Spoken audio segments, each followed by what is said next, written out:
નમસ્કાર, હું મમરૂભાઈ ભગત, સુરેન્દ્રનગર જિલ્લા કોંગ્રેસ ઉપપ્રમુખ.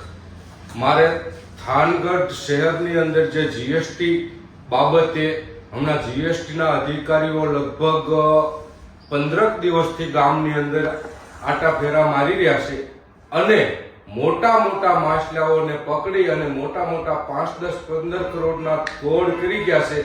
તો મારે શ્રી સરકારને, શ્રી ભૂપેન્દ્રભાઈ સીએમને મારે એક રજૂઆત કરવી છે. જો 5-25 કરોડ રૂપિયાનો જો અમારા જીએસટી વિભાગના અધિકારીઓ તોડ કરી જતા હોય તો અહીંયાના વેપારીઓ છે એ હજારો કરોડનું ખોટું કરતા હશે, ત્યારે 50 કરોડ રૂપિયા એમને ભ્રષ્ટાચારના ફંડમાં દેવા પડતા હોય છે. અને તોડ કરી અને લગભગ છેલ્લા 10 દિવસથી જીએસટીની ટીમ નાના મોટા કોઈ 25 લાખ, 50 લાખ, 60 લાખ, 50 લાખ, 1 કરોડ એવા દરેક કારખાનાની અંદરથી ઉઘરાણું કરી અને એવડા તોડ રીતે લઈ ગયા છે.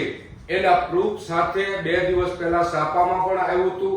એટલે હું ગુજરાત સરકારને વિનંતી કરું છું કે આપના અધિકારીઓ તોડ કરી અને વેપારીઓને, સિરામિક એસોસિએશનને જે તોડ એમના ખોટા બિલ બનાવવા, જે 5000 નું બિલ હોય તે 500 નું બિલ બનાવી અને મોટા ભ્રષ્ટાચાર કરે છે એવા પાસેથી તોડ કરી અને 2 દિવસની અંદર લગભગ 25 થી 30 કરોડ રૂપિયા જીએસટી વિભાગના અધિકારીઓ તોડ કરી ગયા છે.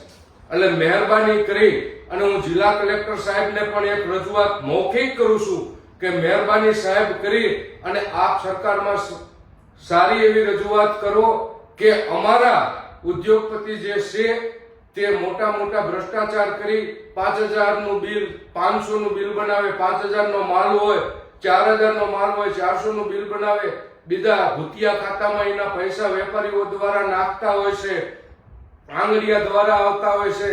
તો મહેરબાની કરી હું સરકારને એક રજૂઆત કરું છું કે આ જીએસટી ની ચોરી એ ગામની જનતાની ચોરી કરી રહ્યા છે. તો આવડાની ઉપર આકરા ને આકરા પગલા લેવા મારી સરકાર શ્રીને વિનંતી છે. જય હિન્દ, જય ભારત.